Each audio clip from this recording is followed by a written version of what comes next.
오늘은 주연절 후 넷째 주일입니다. 거룩하신 삼위일체 하나님께 영과 진리로 예배하겠습니다.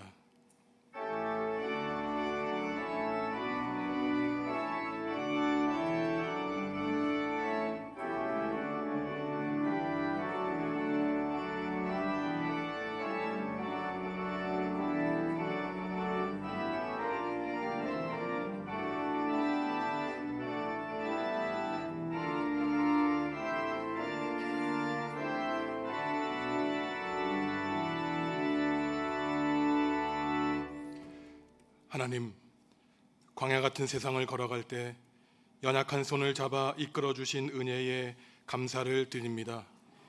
예배하는 이 시간 온전히 주님만을 바라보기 원합니다. 마음과 뜻과 정성 다하여 주님께만 영광 돌리기를 원하오니 이곳에 임재하여 주셔서 우리의 예배를 기쁘게 받아 주옵소서. 예수님의 이름으로 기원하옵나이다. 아멘. 하늘에 계신 우리 아버지, 아버지의 이름을 거룩하게 하시며 아버지의 나라가 오게 하시며 아버지의 뜻이 하늘에서와 같이 땅에서도 이루어지게 하소서. 오늘 우리에게 일용할 양식을 주시고 우리가 우리에게 잘못한 사람을 용서하여 준 것 같이 우리 죄를 용서하여 주시고 우리를 시험에 빠지지 않게 하시고 악에서 구하소서. 나라와 권능과 영광이 영원히 아버지의 것입니다. 아멘.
하나님과 이웃과 비조세계 지은 죄를 고백하겠습니다.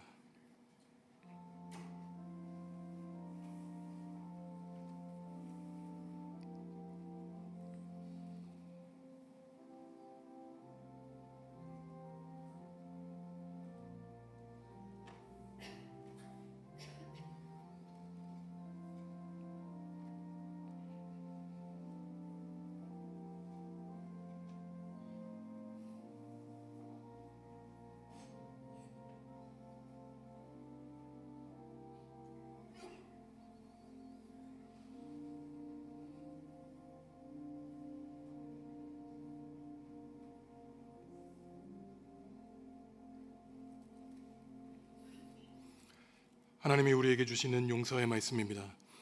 악인은 그의 길을, 불의한 자는 그의 생각을 버리고 여호와께로 돌아오라. 그리하면 그가 긍휼히 여기시리라.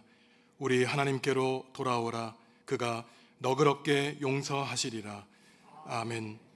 나는 전능하신 아버지 하나님, 천지의 창조주를 믿습니다. 나는 그의 유일하신 아들 우리 주 예수 그리스도를 믿습니다.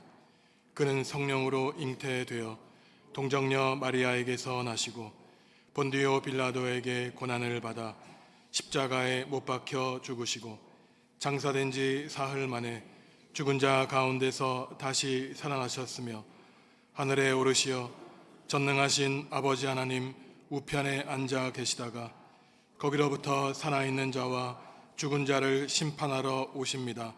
나는 성령을 믿으며 거룩한 공교회와 성도의 교제와 죄를 용서받는 것과 몸의 부활과 영생을 믿습니다.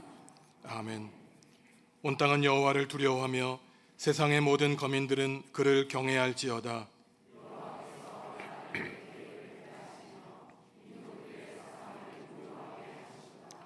여호와의 계획은 영원히 서고 그의 생각은 대대에 이르리로다.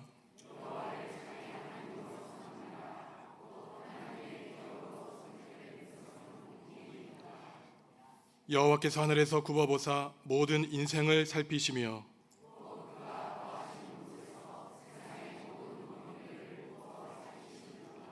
많은 군대로 구원 얻은 왕이 없으며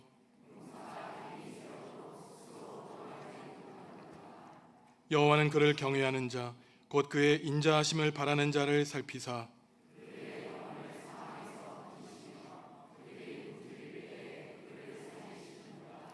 우리 영혼이 여호와를 바라며 그는 우리의 도움과 방패시로다.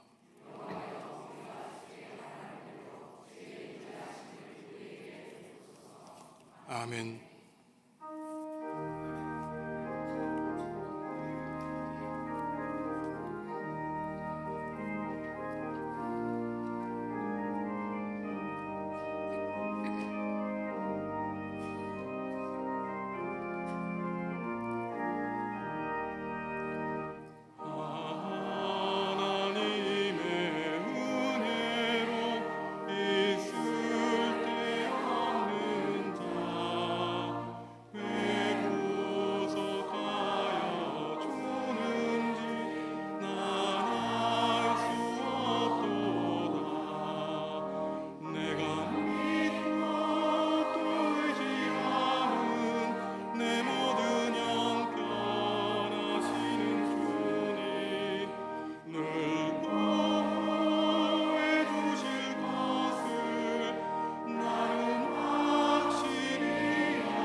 천지를 창조하사 세상 만물의 주인이 되시며 창세전에 그리스도 안에서 우리를 택하신 하나님께 모든 영광과 존귀를 올려드립니다.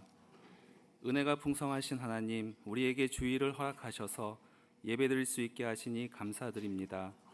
주님, 우리에게 거짓 없는 진실된 마음을 허락하셔서 이 시간 신령과 진정으로 예배하게 하여 주시고, 세상의 헛된 우상을 버리고 세상이 주는 평화보다 하나님의 사랑과 은혜를 누리기 위해 십자가 앞에 엎드리는 주의 자녀가 되게 하여 주시옵소서.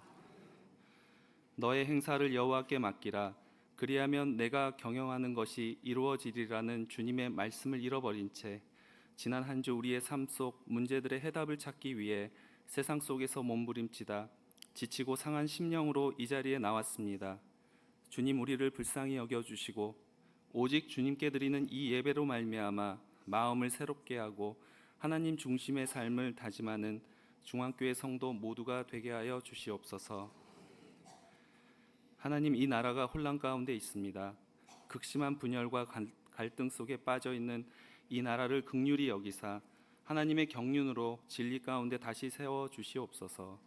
하나님의 공의와 사랑으로 회복시켜 주시옵소서. 이 땅의 영적 부흥이 다시 오게 하시며 하나님의 주권과 통치가 이루어지게 하여 주시옵소서. 하나님, 중앙교회를 이 땅에 세우시고 지난 70년 동안 주님의 사명을 감당하는 건강한 교회로 인도하심에 감사를 드립니다. 앞으로 새로운 70년 동안 주님의 꿈을 기쁨으로 이루어가는 우리 중앙교회가 되게 하여 주시옵소서. 저출산과 고령화의 어려움 속에서도 이곳 중앙교회에 새 생명의 울음소리가 끊이지 않게 하시고 학생과 청년이 믿음을 지켜나가는 살아 움직이는 교회가 되게 하여 주시옵소서. 그리고 주님, 고령의 성도들이 주님께서 부르실 그날까지 주님의 일꾼으로 헌신하며 믿음을 지켜왔던 이곳에서 온전히 신앙생활을 지켜갈 수 있도록 그들을 위하여 중앙교회가 새로운 역량을 키워갈 수 있는 지혜와 능력을 허락하여 주시옵소서. 주님, 또한 이 지역을 찾아온 이주민과 다문화 가정, 외국 유학생들이 하나님을 만날 수 있도록 저희를 사용하여 주시옵소서. 이곳이 가장 가까운 선교지임을 깨닫고 진정한 이웃이 되어 저들에게 영과 육의 필요를 채워주는 축복의 통로로 역할을 감당케 하여 주시옵소서. 9일부터 14일까지 필리핀에서 비전 트립이 계획되어 있습니다. 주님께서 이들과 동행하여 주시고 이를 통하여 땅끝까지 이르러 내 증인이 되라 하신 주님의 말씀을 이루는 중앙교회 미래 세대가 되게 하여 주시옵소서. 주님, 또한 이 시간 말씀을 선포하시는 김선종 목사님을 위하여 기도합니다. 성령으로 충만케 하시고 영적으로 또한 육적으로 늘 강건케 하여 주시옵소서. 선포하시는 말씀을 통하여 중앙교회 성도 모두가 하나님을 올바로 이해하고 주님의 자녀답게 살아갈 진실된 믿음을 얻게 하여 주시옵소서. 하나님, 호산나 성가대가 드리는 찬양을 이 시간 함께 예배드리는 중앙교회 성도 모두의 찬양으로 기뻐 받아 주시옵소서. 또한 보이지 않는 낮은 곳에서 여러 가지 모양으로 예배를 위하여 헌신 봉사하는 많은 성도들의 수고를 기억하여 주시옵소서. 오늘 예배의 시종을 주님께 의탁드리오며 이 모든 말씀을 살아계신 예수 그리스도의 이름으로 간절히 기도드립니다.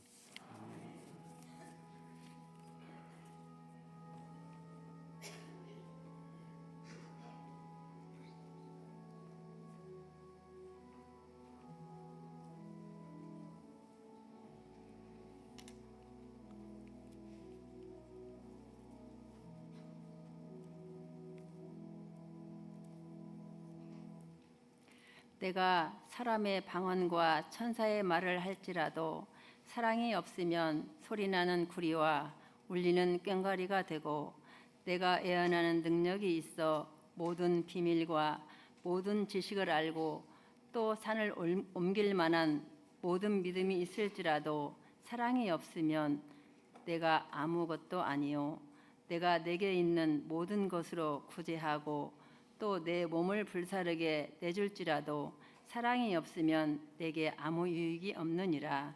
사랑은 오래 참고 사랑은 온유하며 시기하지 아니하며 사랑은 자랑하지 아니하며 교만하지 아니하며 무례히 행하지 아니하며 자기의 유익을 구하지 아니하며 성내지 아니하며 악한 것을 생각하지 아니하며 불의를 기뻐하지 아니하며 진리와 함께 기뻐하고 모든 것을 참으며 모든 것을 믿으며 모든 것을 바라며 모든 것을 견디느니라. 사랑은 언제까지나 떨어지지 아니하되 애언도 패하고 방언도 그치고 지식도 패하리라. 우리는 부분적으로 알고 부분적으로 애언하니 온전한 것이 올 때에는 부분적으로 하던 것이 패하리라. 내가 어렸을 때에는 말하는 것이 어린 아이와 같고 깨닫는 것이 어린 아이와 같고 생각하는 것이 어린 아이와 같다가 장성한 사람이 되어서는 어린 아이의 일을 버렸노라. 내가 지금은 거울로 보는 것 같이 희미하나 그때는 얼굴과 얼굴을 대하여 볼 것이요. 지금은 내가 부분적으로 아나 그때에는 주께서 나를 아신 것 같이 내가 온전히 알리라. 그런즉 믿음, 소망, 사랑 이 세 가지는 항상 있을 것인데 그 중에 제일은 사랑이라. 아멘.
아멘. 은혜로운 찬양 감사합니다.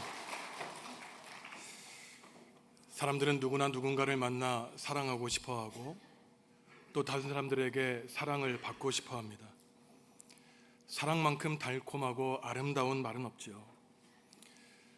사람들은 태어나서 처음 만난 부모님께 사랑을 받고 성장하면서 사랑하는 누군가를 만나 가정을 이루고 또 그 가정 안에서 자기가 태어났던 그 모습에 자녀를 낳고 또 사랑을 합니다. 이러한 사랑이 확대돼서 이웃을 사랑하기도 하고 눈에 보이지 않는 하나님을 내 인생을 다해 사랑하기도 하죠. 하지만 사랑하는 일과 사랑받는 일이 그리 쉽지만은 않습니다. 태어나면서부터 부모님께 버림받는 자녀들이 있고, 사랑이라고 믿었지만 거짓 사랑을 해서 배신을 당하는 사람도 있고, 또 아름다운 가정을 꿈꾸었지만 그 가정이 천국이 아니라 지옥을 경험한 수많은 사람들이 있습니다. 사랑하기가 쉬운 일이라면 누구나 사랑하며 행복하게 살겠지만 사랑에 실패하는 수많은 사람들이 있죠.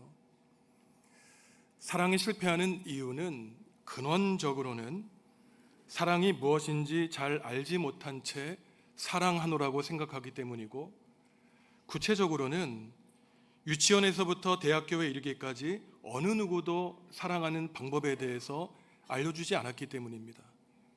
교회에서는 하나님을 사랑하고 이웃을 사랑하라 그러지만 도대체 어떻게 하는 것이 사랑하는 것인지 아무도 아는 사람이 없죠. 더더군다나 사랑은 혼자 하는 것이 아니라 상대방과 함께 하는 것이기 때문에 참 사랑에서 성공하기란 쉽지 않습니다. 많은 사람들이 사랑을 감정이라고 생각하지만 사랑은 단지 감정만은 아닙니다.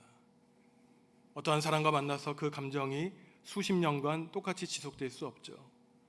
그 격정과 같은 어떤 뜨거운 사랑, 잔잔한 사랑으로 변화될 때 또 그 사랑이 식는다고 그 사랑이 변하는 것은 아니기 때문입니다. 참 사람은 감정에 따라 변하지 않죠.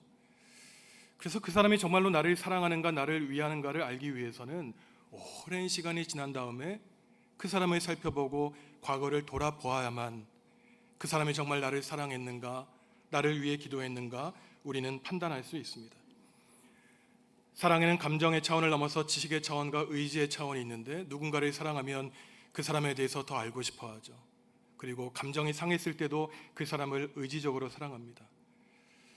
하나님이 성경에서 백성들에게 하나님을 사랑하라고 말씀하실 때 하나님을 아는 지식에 대해서 말씀하시고, 몸과 마음과 뜻과 정성과 힘을 다해 하나님을 사랑하라고 하신 의지적인 명령을 하신 것이 바로 사랑이 가지고 있는 지식과 의지의 차원인 것이죠. 사람들이 사랑에 대해서 너무나 쉽게 생각하고 말하지만 정작 사랑이 무엇인지, 어떻게 사랑해야 되는지 깊이 생각해 보지 않는 것이 우리 인생의 문제입니다. 책을 하나 보여드릴 텐데요. 사회심리학자 에리 프롬이 1956년에 사랑의 기술이라고 하는 책을 썼습니다. 70년이 지났지만 지금까지 수십 가지 언어로 번역되어 수백만 권의 책이 팔린, 지금도 청소년들과 청년들, 성인들에게 필독서로 권장되는 책이죠. 저자는 이 책에서 사람들이 흔히 생각하는 사랑의 잘못된 생각에 대한 몇 가지를 지적합니다. 첫째로, 사랑은 흔히 말하듯이 빠져드는 것이 아니라는 것이에요. 누군가를 운 좋게 만나 좋은 감정을 갖는 것이 사랑이 아니라는 것입니다. 우리가 자녀들의 결혼을 위해 기도할 때 언제나 좋은 사람을 만났으면 사랑할 텐데 라고 생각하지만 잘못된 생각이라는 것이에요. 사랑이라고 하는 것은 야망, 질투와 같은 격정이 아닌 것입니다. 사랑은 수동적으로 내가 받는 것이 아니라 능동적, 적극적으로 다른 사람들에게 사랑하는 행위인 것이에요.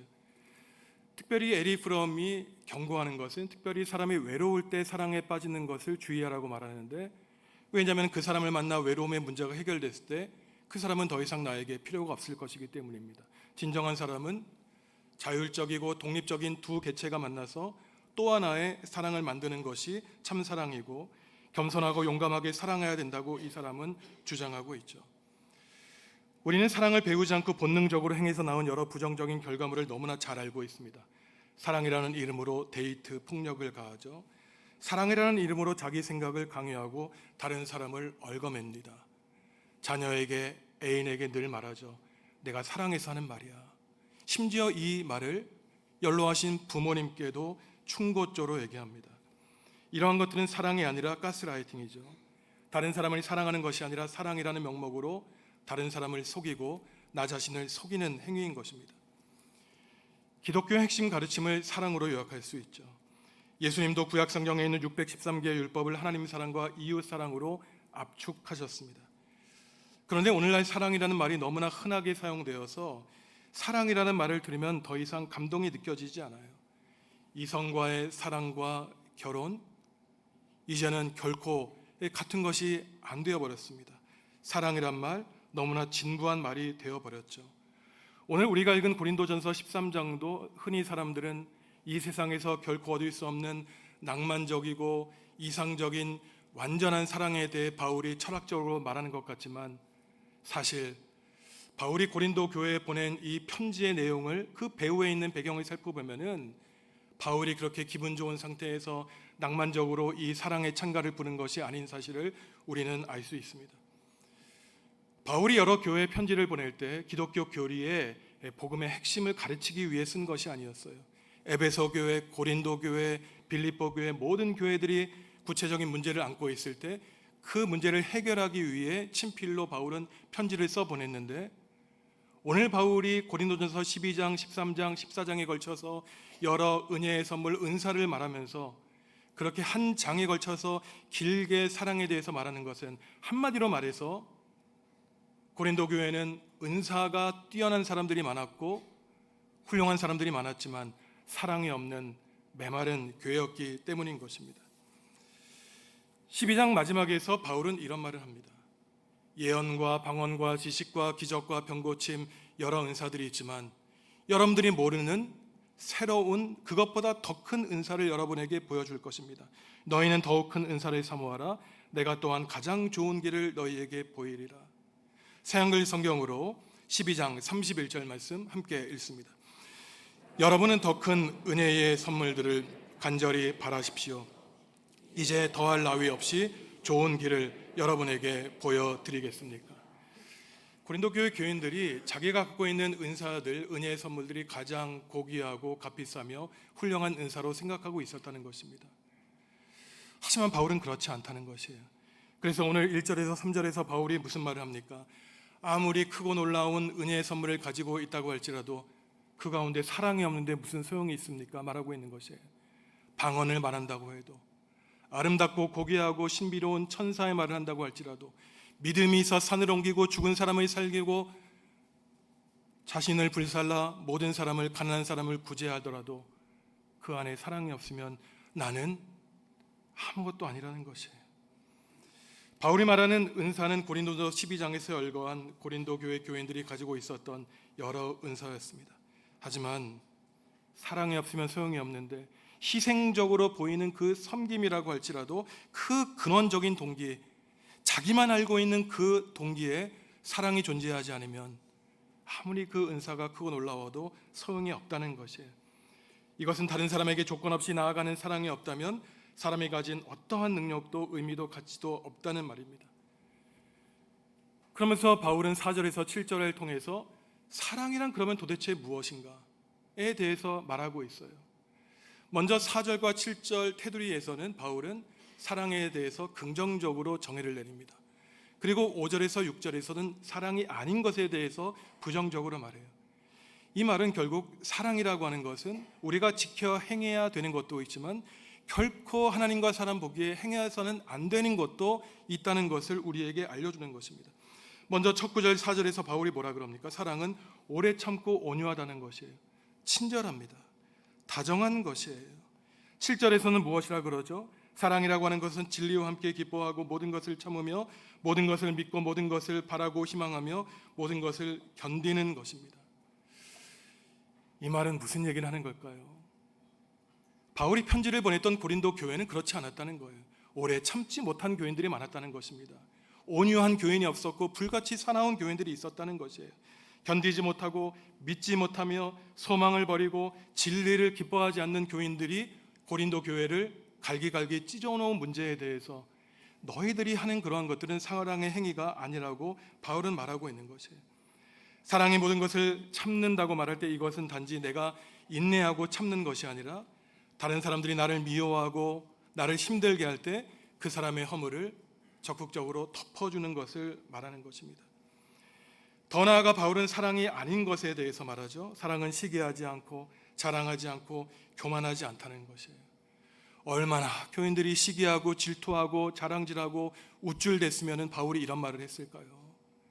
여기서 교만한 것은 그저 자기를 높이는 것이 아닙니다. 우쭐대고 거들먹거리는 것이에요. 바울이 그 사람의 심리를 깊이 분석하기를 교만한 사람의 원인은 그 마음속에 사랑이 없기 때문이라고 바울은 영적으로 분석하고 있는 것이에요. 근데 여기에서 교만했던 이유는 그들이 돈이 많았고 권력이 많았기 때문이 아닙니다. 그들이 교만하고 우쭐댔던 이유는 그들은 영적으로 교만했기 때문이에요. 내가 방언을 한다, 통역을 한다, 지식을 가졌다, 예언을 한다. 이 세상 어떠한 교만보다 더 위험한 교만은 바로 영적인 교만인 것이죠. 방언과 예언과 지식은 모두 다 훌륭하고 값진 은혜의 선물이지만 하나님은 고린도 교회 교인들에게 그러한 은혜의 선물을 주신 이유는 고린도전서 12장 마지막에서 말하고 있듯이 교회이신 예수 그리스도의 몸을 든든히 새기기 위한 것이었지만 그들은 반대로 자기 자신의 영적인 능력을 자랑하면서 교만하여 우쭐대고 다른 사람들을 무시했던 것입니다. 5절에서 바울은 계속해서 무엇이라고 말할까요? 사랑은 무례히 행하지 않는다는 것입니다. 자기의 유익을 구하지 않고 성내지 아니하고 악한 것을 생각하지 않고 불의를 기뻐하지 않는다는 것이에요. 사랑한다고 말하면서 예의 없게 행하지 않습니다. 함부로 말하고 반말하며 그 사람들에게 지시하고 명령하는 것은 사랑이 아니라는 것이에요. 사랑은 예의를 갖춥니다. 또 자신의 유익을 구하지 않아요.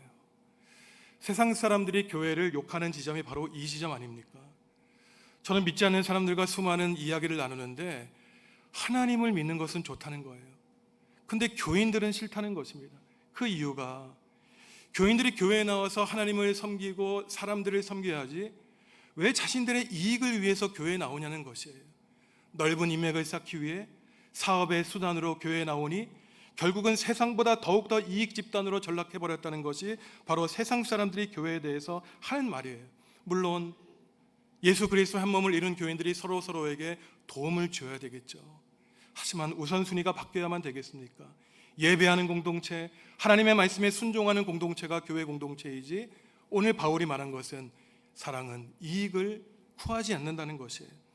고린도전서 12장에서 말하기를 바울은 개인의 유익을 구하기 위해 하나님이 은혜의 선물을 주신 것이 아니라 공동체의 이익을 구하게 하며 교회의 덕을 세우게 하신 것이라고 바울 사도는 분명히 말했던 것입니다. 그리고 사랑은 불의를 기뻐하지 않는다는 것이에요. 많은 사람들이 착각하기를 사랑하면 무조건 용서해야 된다고 생각합니다. 하지만 바울은 분명히 말해요. 사랑에는 심판의 차원도 있다는 것입니다. 불의와 타협하지 않는 것이 사랑이라는 것이에요. 제가 대학교에 다닐 때 교수님 가운데 굉장히 그리스도교 신앙에 굳게 선 교수님이 계셨습니다. 중간고사 때 어느 학생이 컨닝을 하다가 그 교수님께 발각이 되었어요. 그 교수님이 그 학생에게 정학 처분을 내렸습니다. 그랬더니 그 학생이 교수님에게 따져 묻는 것이에요. 아니 교수님은 기독교인이라 그러면서 사랑을 말하면서 이 컨닝하다가 잡힌 것 제 미래를 위해서 용서해 줄 수 없습니까? 그러자 그 교수님이 이렇게 대답하는 거였습니다. 내가 사랑하니까 너에게 정학을 내리는 거야. 미워하면 너는 퇴학이야. 그러자 그 학생은 자기가 가지고 있었던 그 변명의 이유로 사랑과 은혜에 대해서 잘못 생각하고 있는 것, 나중에 그 교수님께 참 감사한 마음을 가졌다는 것이 더 큰 사기꾼 도둑이 될 수 있는 것을 사랑으로 그 교수님이 막아 주었기 때문인 것입니다. 사랑은 또한 악한 것을 생각하지 않는 것이라고 할 때 단지 내 마음속에 악한 것을 품는 것이 아닙니다. 여러분 한번 최근에 여러분을 힘들게 했던 사람이 있습니까? 여러분이 정말 미워하는 사람들 리스트를 한번 적어보셨나요? 한번 생각해 보세요. 나를 힘들게 한 사람, 나에게 괴롭힘을 준 사람을 생각할 때에 그 사람에 대한 원한을 품지 않는 것이 바로 악한 것을 품는 것이 아니라고 바울은 말하고 있는 것이에요. 다른 사람을 미워하면서 내 인격이 파괴되기 때문입니다. 미워하기는 쉽죠. 질투하고 시기하며 저 사람을 저주하기는 쉽습니다. 하지만 미워하고 시기하며 험담하며 그 사람을 욕할 때 결국은 내 얼굴에 하나님의 형상이 아름답게 드러나는 것이 아니라 시간이 갈수록 내 얼굴이 사탄의 형상을 닮아가고 있는 것 자신만 알지 못하는 것이죠. 참으로 안타까운 것입니다. 억울하고 속상한 일이 기억날 때 우리는 하나님께 기도해야 되는 것이에요. 하나님, 저에게 은혜의 선물인 사랑을 주셔서 용서하게 하여 주십시오. 그 사람을 위해 기도하게 하여 주십시오라고 우리는 기도해야 되는 것입니다. 성도 여러분 어떻습니까? 오늘 바울 사도가 사랑이라는 이 한 가지 낱말을 정의하기 위해 15개 이상의 형용사와 동사를 사용하고 있어요.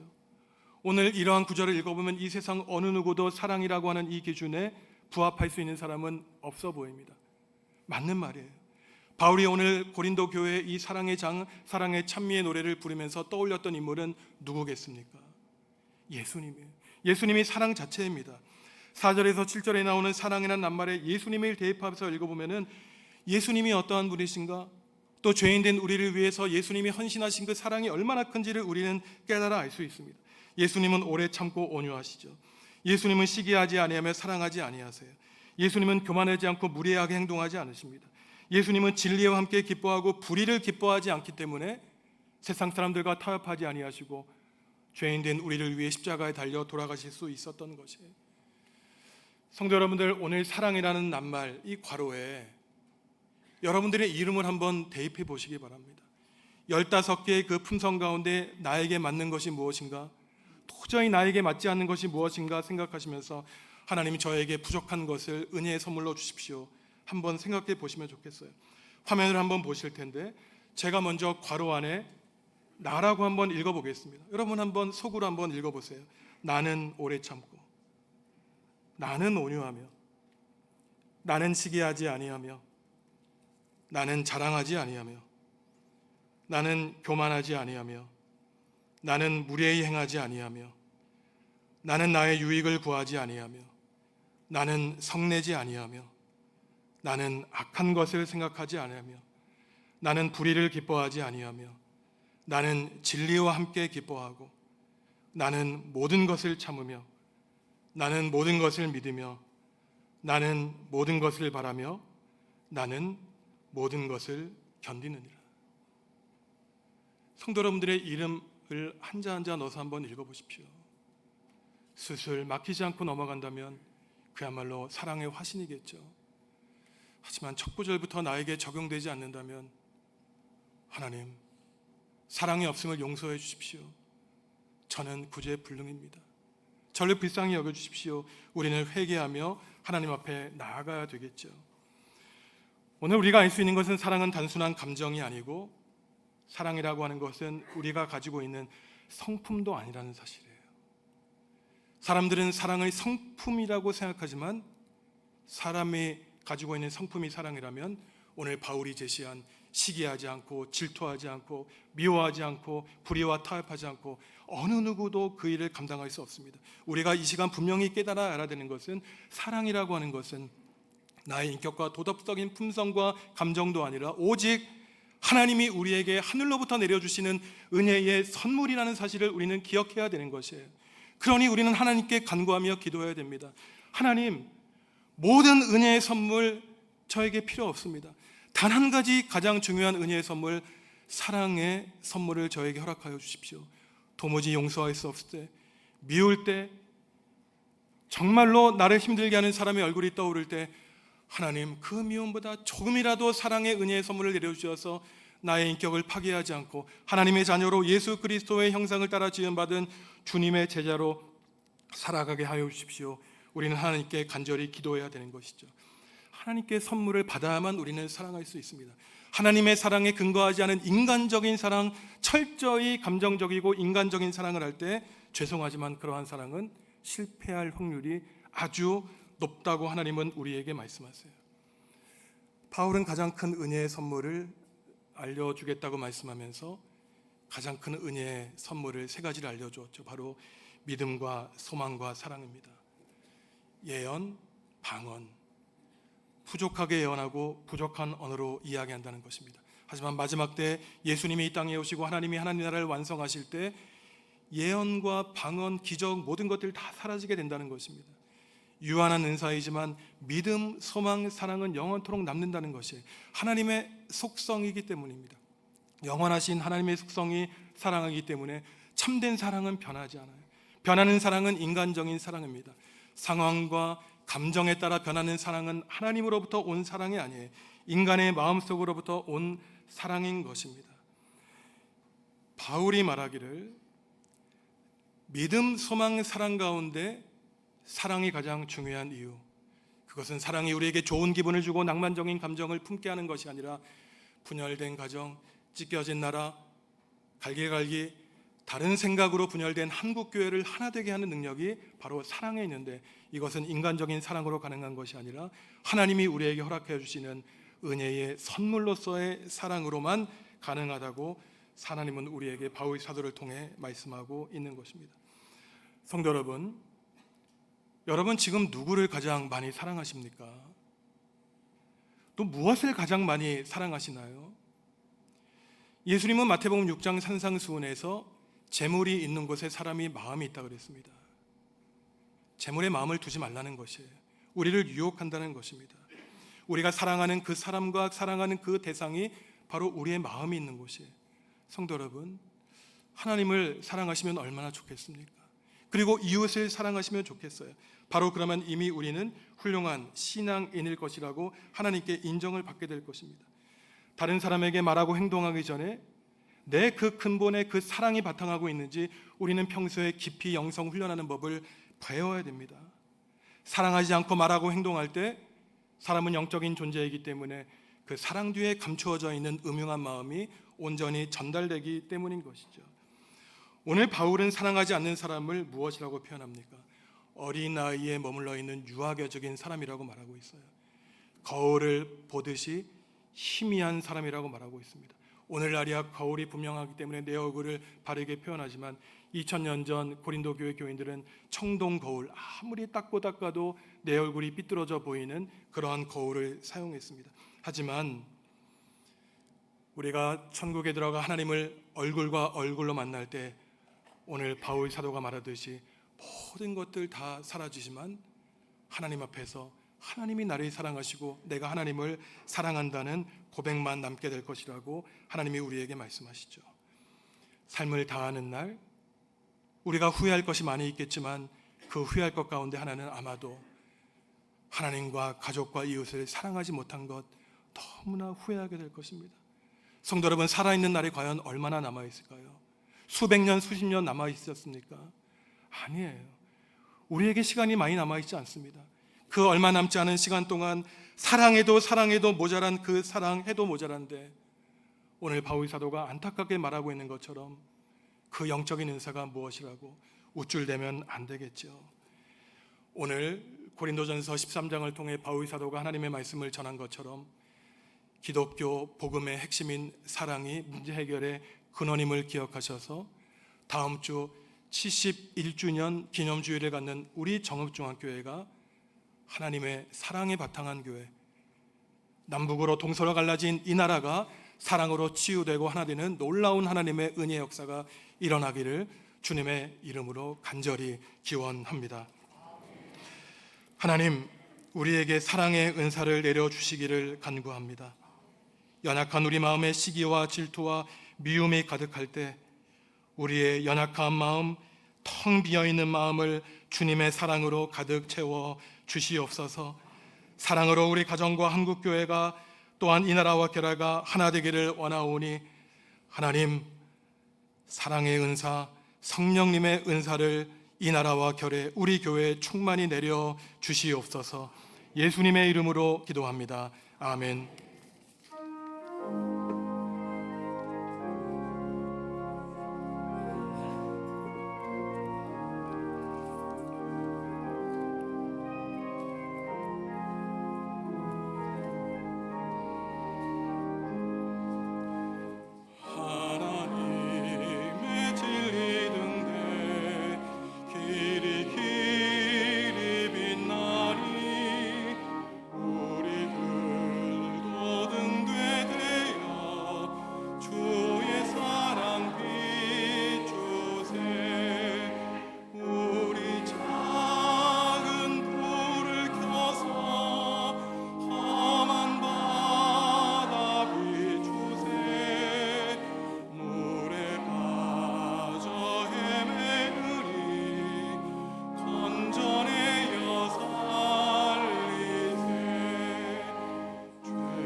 성도 여러분, 주님이 우리에게 물으십니다.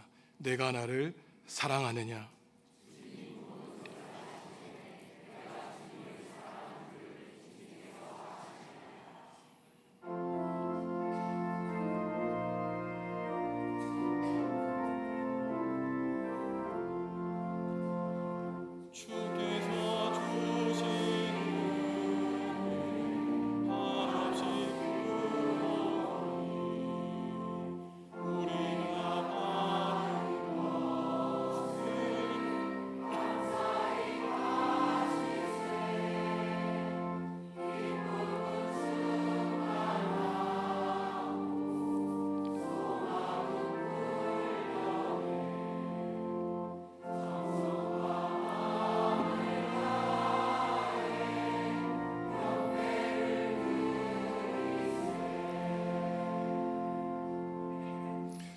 하나님, 2000년 전 예수 그리스도의 종 바울의 말씀을 통하여 사랑이 무엇인지 다시 한번 생각하게 하시니 감사합니다.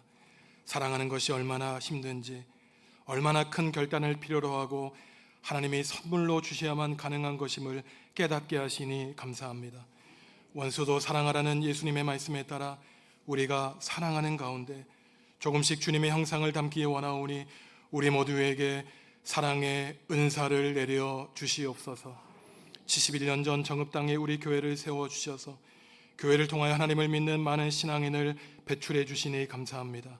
다음 주일 창립 71주년을 기념하며 교회가 무엇이고 어떠한 교회가 되어야 될지, 어디를 향해 나아가야 될지 깊이 묵상하는 한 주를 보내기로 다짐하오니 성령님이 역사하시는 교회, 말씀 위에 든든히 세워지는 교회 될 수 있도록 하나님 홀로 주인 되어 주시옵소서. 전도카드에 믿지 않는 가족과 이웃의 이름을 적고 간절히 기도하는 교우들이 있습니다. 땅끝까지 나아가 복음을 전하라는 주님의 말씀에 순종하고 나아가오니 주님이 열매 맺어 주시옵소서. 다음 주일부터 6일 동안 벌어지는 필리핀 카비테주 비전 트립을 앞두고 기도로 준비하고 있습니다. 출발하는 시간부터 돌아오는 시간까지, 또한 하나님의 복음을 전하는 순간마다 주님 성령의 능력으로 동행하여 주시옵소서. 여러 다툼과 갈등으로 나누어진 이 나라를 위해 간절히 기도합니다. 하나님이 친히 다스려 주셔서 이 나라가 바른 길 걷게 하시고 이 땅의 그리스도인들이 깨어 기도하게 하셔서 나라와 결의의 번영과 발전에 이바지 않은 한국교회 되게 하여 주시옵소서. 주님께 받은 복과 은혜에 감사하며 예물 드립니다. 예물 위에 친히 안수하여 주시고 어둡고 혼란한 세상에 밝은 빛을 비추는 데 귀히 사용하여 주옵소서. 예물 드리는 손길을 성령님의 강하신 두 손으로 붙잡아 주시고 은혜 베풀어 주셔서 기쁨과 감사와 사랑이 넘쳐나는 복된 인생 살게 하여 주시옵소서. 예수님의 이름으로 기도합니다. 아멘.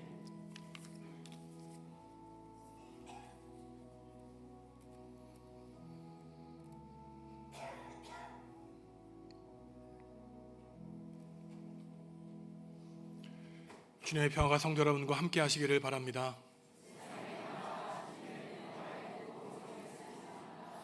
네, 특송 읽겠습니다.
기도하겠습니다. 하나님, 여기 하나님이 사랑하시는 하나님의 아들, 딸들이 있습니다. 이들을 사랑하여 주시옵소서. 이들을 하나님이 필리핀에 선교사로 파송하오니 주님 이들에게 성령의 능력을 더하여 주시옵소서. 예수님이 우리에게 천국의 소망을 주시기 위하여 몸바쳐 헌신하신 것처럼 우리 또한 하나님 나라와 예수 그리스도를 위하여 몸바쳐 헌신하기로 다짐하오니 주님, 우리의 희생과 헌신 기쁘게 받아 주시옵소서. 출발하고 돌아오는 시간까지 이들의 머리카락 하나도 다치지 않도록 주님의 장중에 품어주시고 소리 드높여 하나님의 영광을 외치고 하나님의 복음을 전할 때에 하나님의 백성들 회개하고 눈물 흘리며 하나님께로 돌아오는 구원의 역사 일으켜 주시옵소서. 예수님의 이름으로 기도하옵나이다. 아멘. 다시 한번 큰 박수로 격려해 주시겠습니다.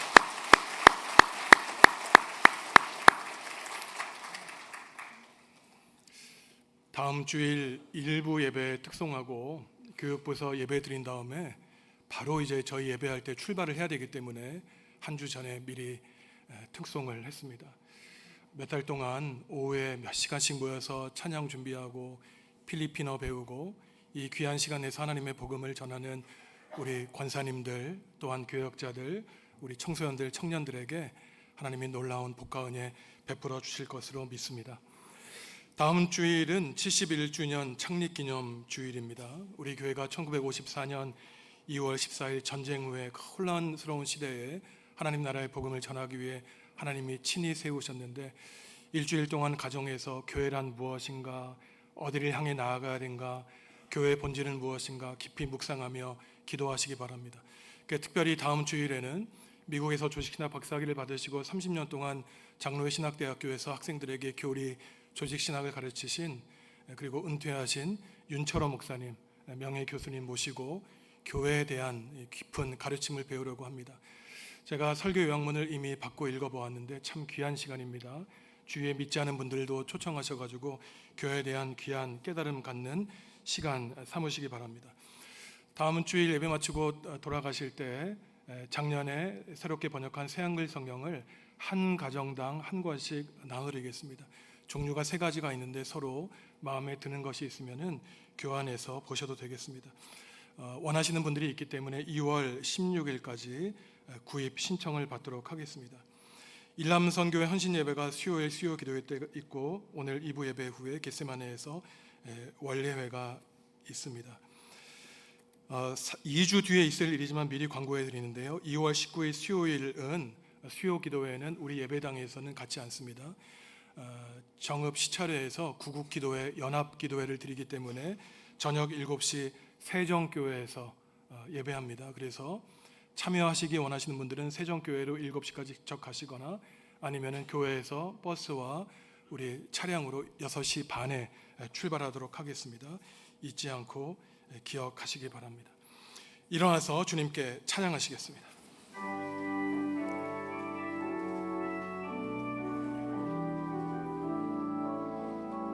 주의 영화로운 빛이 우리 앞길 인도하며 거친 세상 이길 힘을 주시니 주의 영화로운 빛이 우리 앞길 인도하며 거친 세상